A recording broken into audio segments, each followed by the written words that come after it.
주의 손을 붙잡고 천국에 올라가겠네. 괴로우나 즐거우나 예수가 거느리시네. 주 날 항상 돌보시고 날 친히 거느리시네. 주 날 항상 돌보시고 날 친히 거느리시네. 이 세상이 멸할 때에 마귀의 권세 이기네. 천국에 가는 그 길도 예수가 거느리시네.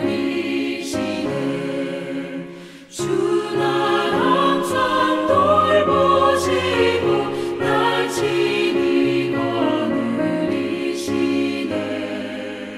주 날 항상 돌보시고 날 친히 거느리시네.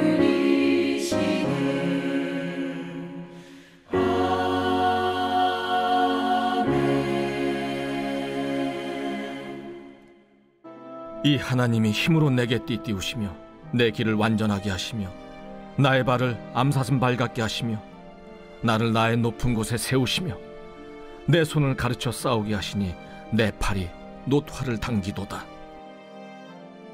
또 주께서 주의 구원하는 방패를 내게 주시며 주의 오른손이 나를 붙들고 주의 온유함이 나를 크게 하셨나이다. 내 걸음을 넓게 하셨고 나를 실족하지 않게 하셨나이다. 내가 내 원수를 뒤쫓아가리니 그들이 망하기 전에는 돌아서지 아니하리이다. 내가 그들을 쳐서 능히 일어나지 못하게 하리니 그들이 내 발 아래 엎드러지리이다. 주께서 나를 전쟁하게 하려고 능력으로 내게 띠띠우사 일어나 나를 치는 자들이 내게 굴복하게 하셨나이다. 또 주께서 내 원수들에게 등을 내게로 향하게 하시고 나를 미워하는 자들을 내가 끊어버리게 하셨나이다. 그들이 부르짖으나 구원할 자가 없었고 여호와께 부르짖어도 그들에게 대답하지 아니하셨나이다. 내가 그들을 바람 앞에 티끌같이 부서뜨리고 거리에 진흙같이 쏟아버렸나이다.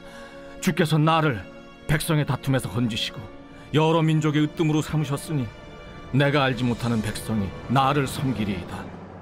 그들이 내 소문을 들은 즉시로 내게 청종하며 이방인들이 내게 복종하리로다. 이방 자손들이 쇠잔하여 그 견고한 곳에서 떨며 나오리로다. 여호와는 살아계시니 나의 반석을 찬송하며 내 구원의 하나님을 높일지로다.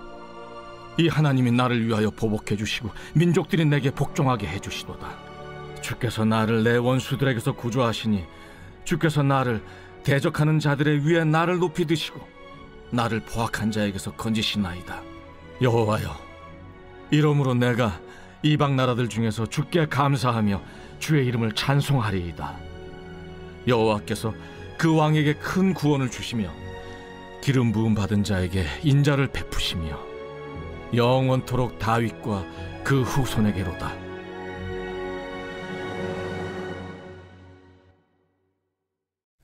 큰 승리를 안겨주신 주님께 드리는 찬양이라는 제목으로 함께 말씀 나누도록 하겠습니다. 오늘 본문에는 하나님이 주신 승리를 언급하면서 하나님의 이름을 높이는 다윗의 고백이 곳곳에 나옵니다. 본문 32절 말씀을 보겠습니다. 이 하나님이 힘으로 내게 띠띠우시며 내 길을 완전하게 하시며. 사람의 힘은 허리띠를 졸라매야 더 생깁니다. 그래서 군인이나 역도 선수들은 되게 두꺼운 허리띠를 찾습니다. 그런데 다윗은 하나님의 힘을 자신의 허리띠로 삼아 대적을 완전히 물리쳤다고 고백한 것입니다.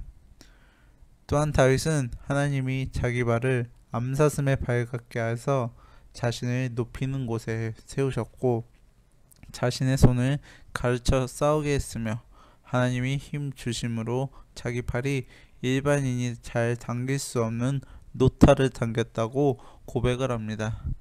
이 고백을 보면 다윗의 체구는 작았지만 강건하였고 물맷돌만 잘 던진 것이 아니라 무술 실력도 탁월했음을 우리는 알 수 있습니다. 그럼에도 불구하고 자기의 힘으로 승리한 것이 아니라 하나님이 구원의 방패를 자신에게 주셨고 또한 능력의 오른손으로 자신을 붙들고 높여주심을 승리할 수 있었다고 고백을 하고 있습니다.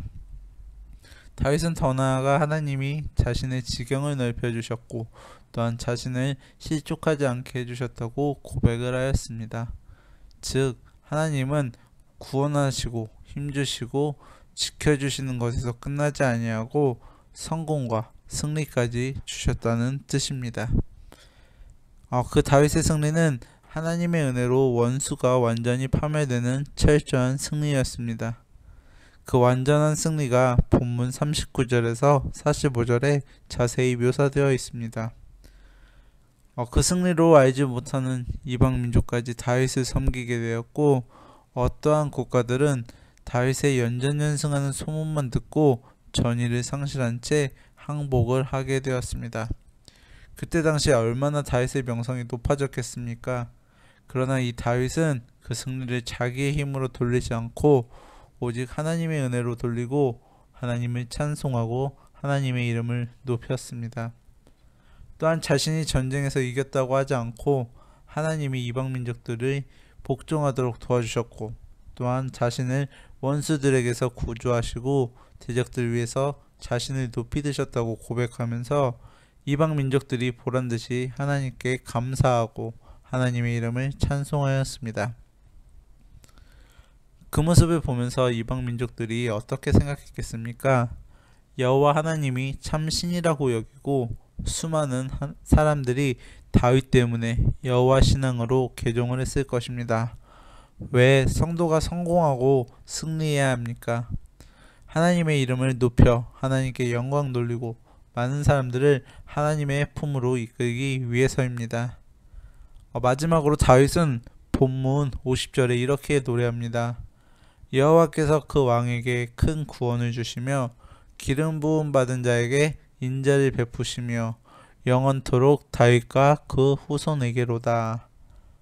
이 고백은 자기 가문이 위대해서 영원히 지속된다는 교만한 말이 아니라 하나님을 높이는 자신에 대해 하나님의 은혜가 영원히 떠나지 않을 것이라는 믿음의 고백입니다. 결국 이 시편은 다윗이 수많은 고난을 극복하고 전체 이스라엘의 왕위에 막 올랐을 때에 쓴 시편으로 추정이 됩니다. 이 구절에서 자신의 가문이 영구하게 된다고 한 다윗은 다윗의 후손으로 예수님이 오셨고 또한 예수님을 통해 구원의 역사가 펼쳐지므로 영적인 의미에서는 그대로 이루어진 것입니다. 결국 우리 하나님이 은혜를 영원히 지속시키는 제일의 비결은 자신이 받은 그 은혜와 축복을 가지고 하나님의 이름을 영원히 높이고 만왕의 왕이신 하나님께서 이 세상에 보낸 영적인 암행어사처럼 은밀한 선행에 손길을 베풀어 하나님의 뜻을 이루려고 하는 것입니다. 다윗처럼 하나님의 이름을 높이면 하나님의 은혜도 받고 그 받은 은혜도 지속됩니다. 반대로 성공했다고 오만한 자리에 서게 되면 결국 인간은 실패하게 됩니다. 그러므로 당대와 후대가 복을 받기 원한다면 고난과 시련을 극복하고 자랑거리를 많이 만들되 그 자랑거리를 힘써 감추고 은밀한 선행을 실천하시기 바랍니다. 그와 동시에 자신이 받은 그 은혜에 대해 하나님께 감사하고 찬송하며 영광을 최대한 돌리고 그런 삶을 후대에게 힘써 가르치시는 여러분이 되시기 바랍니다. 우리 부모들은 자녀가 겸손과 이웃사랑을 통해 은혜를 예비하며 살아가기를 간절히 원합니다. 하나님께서 우리에게 원하신 것도 또한 마찬가지일 것입니다.